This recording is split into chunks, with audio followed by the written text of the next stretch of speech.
Hi there, Steve Kaufman here, talking to all of you who want to learn languages, and I'm very happy to share with you my experience, my views, and I think my views should count for something because I have learned 12 languages to varying degrees, have another 2 that I'm working on, and yet my views I think are very much in the minority.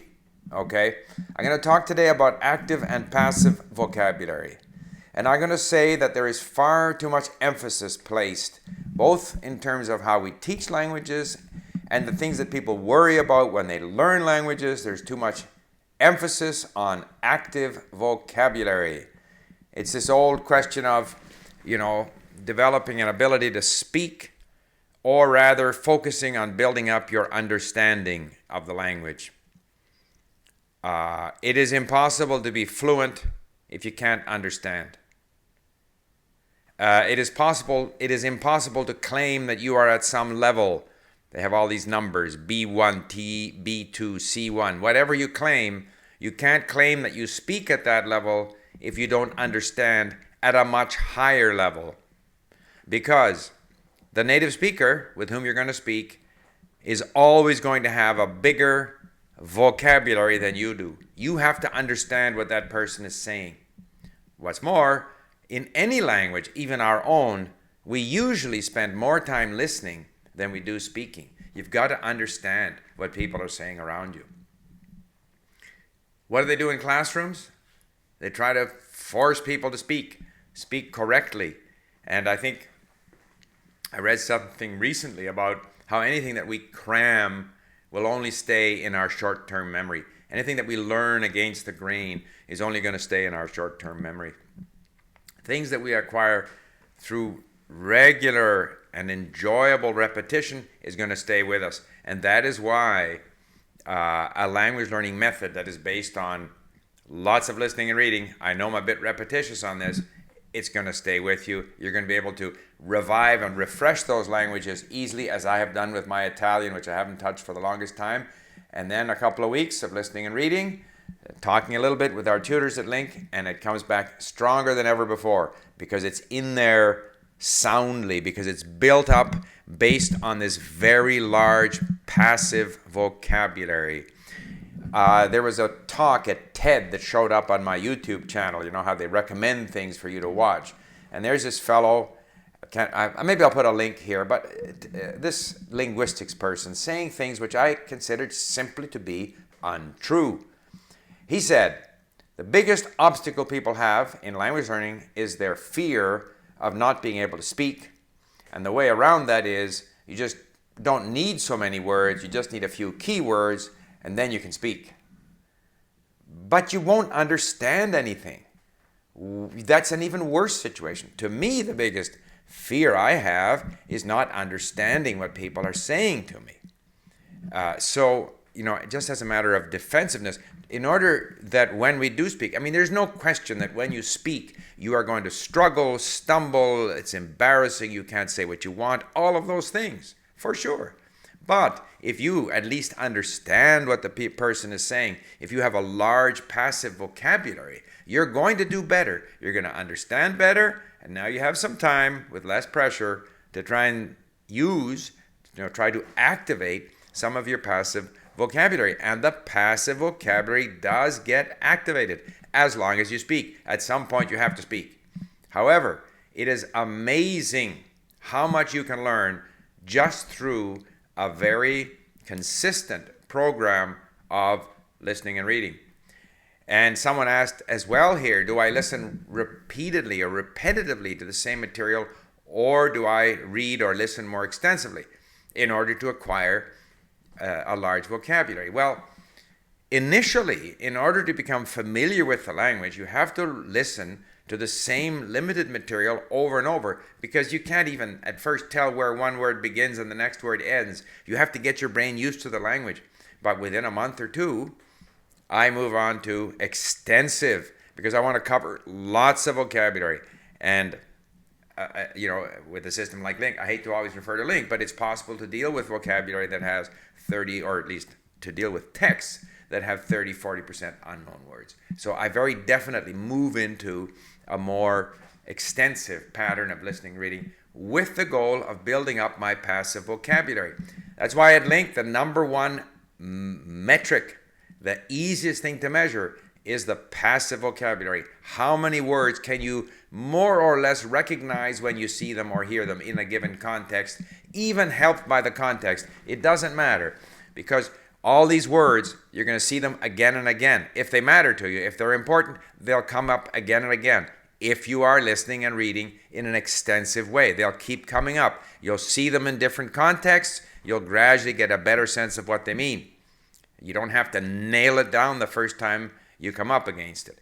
And when you are ready to speak, and when you speak, more and more of these words will activate naturally as you speak. And I will do a separate video on the kinds of things you can do to help activate your passive vocabulary, to help yourself prepare for speaking.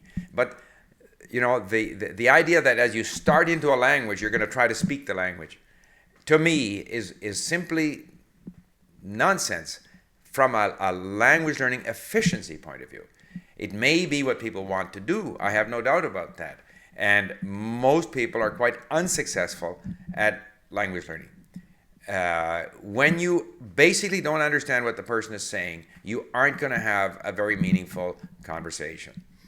And if we look at motivation in language learning, and I grant you that people are motivated differently, and some people simply have the motivation to be able to say hello and give the impression that they speak the language, in which case to focus on a few key sentences and phrases and to be able to trot them out is probably quite useful. However, if the goal is to be able to participate comfortably in conversations, or if you're in the workplace, again, you have to understand what people are saying. If the goal is to gain that kind of comprehension, then you have to focus on your passive vocabulary. Now, I'm not saying you have to know every word in the dictionary, but you need a substantial vocabulary. And it doesn't matter whether you only count words as word families or whether you count every occurrence of the word, the way we do at LingQ. It doesn't matter. It's arbitrary. It's pursuing this passive vocabulary is a bit like, I compare it to the mechanical rabbit that the dogs chase in dog races. It's something that you pursue in order to build up that familiarity with the language, to expose yourself to the language, to build up your passive vocabulary. I saw a video on how to motivate people, because obviously motivation in language learning is extremely important. And there was a study done that showed that insofar as motivating people to do tasks, for very simple basic tasks, the more money you give them, the more motivated they will be to do it. Move this pile of stones over there as quickly as you can, and the fastest person will get the most money. Then that will work. However, if you're dealing with more challenging tasks that involve concepts and thinking and creativity and so forth, the research showed that giving more money, in fact, is counterproductive. And that there are three things that people are looking for in these kinds of challenging tasks, and I would include language learning amongst them. Number one is independence in the workplace. People want to have the feeling that they control their workplace, that they do things that they want to do. Number one.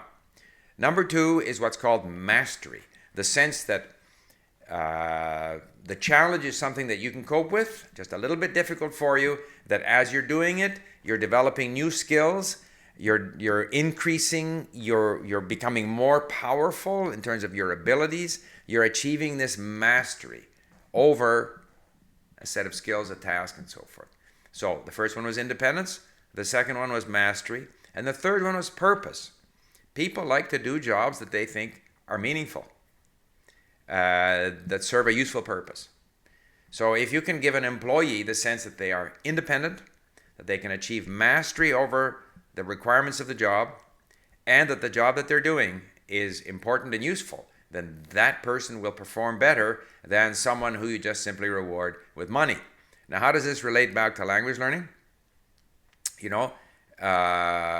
Typically people say, well, you have to learn English because you need it for your job. That's a bit like giving them money. On the other hand, if you can devise a language learning approach that allows you to choose to learn from things that are of interest to you. So you're not forced to study a specific curriculum. You're not forced to learn parts of speech in the order that the teacher chooses to give them to you. I personally don't like that approach. I like to pursue the language on my own. I learn those aspects of grammar that interest me when they interest me, when I come across them, when I have questions about them. I study things that are of interest to me. So I have that sense of independence in my language learning. The second thing is mastery. If at a very early stage you are confronted with the task of getting your conjugations right and getting your declensions right and trying to find words and not understanding what the person is saying, all of this is frustrating unless you're in a situation with a teacher where you don't have that independence and the teacher's just drilling you and you're just a robot responding to these prompts. But if you want to be independent and then you want to achieve that sense of mastery, it is easier, in fact, to achieve that sense of mastery by doing a lot of listening and reading and watching your comprehension grow. You're never confronted with frustration. It's a little bit foggy at first, and gradually, following things that you have selected that are of interest to you, it becomes clearer, and you have that sense of achieving a higher and higher degree of comprehension, which is tremendously satisfying. And for most people who don't live where the language is spoken, it's also quite easy to arrange. And the third issue is purpose. Obviously, you have to want to learn that language. If you are not interested in learning the language, again, you won't have that sense of purpose. But if you are interested in learning the language for whatever reason, which could include, for your job, but might be because of a partner, wife, husband, friend, interest in literature, culture, history, anime, whatever it might be. So if you have that purpose, if you have an independent approach to your learning, and if you have a sense that you are gradually increasing your mastery, these three things are going to keep you motivated. So those three elements, I guess, for the person who is largely motivated to get into that active vocabulary early, could also apply. I just feel in my experience that you will never be in a situation where your active vocabulary exceeds your passive vocabulary. You will always be in a position where your passive vocabulary exceeds your active vocabulary. Now, there could be situations where you have this passive vocabulary, it's so passive, and your listening skills are so poor that you don't understand it when someone, uses the word in speech, although you may be able to understand that if you read it. And this, there are people who read very well and who can't speak, but people who understand very well, and not just vaguely what it's all about, but who genuinely understand clearly what's being said when the language is spoken. People who understand that well and who have that kind of a passive grasp on the language are going to speak well. If they don't speak well yet, it's because they haven't spoken enough. But if they decide to go and speak with that kind of a grasp of the language based on passive vocabulary, they will very quickly become good active users of the language. So, a bit of a long rant here on this whole issue of active and passive vocabulary. Thank you for listening. Bye for now.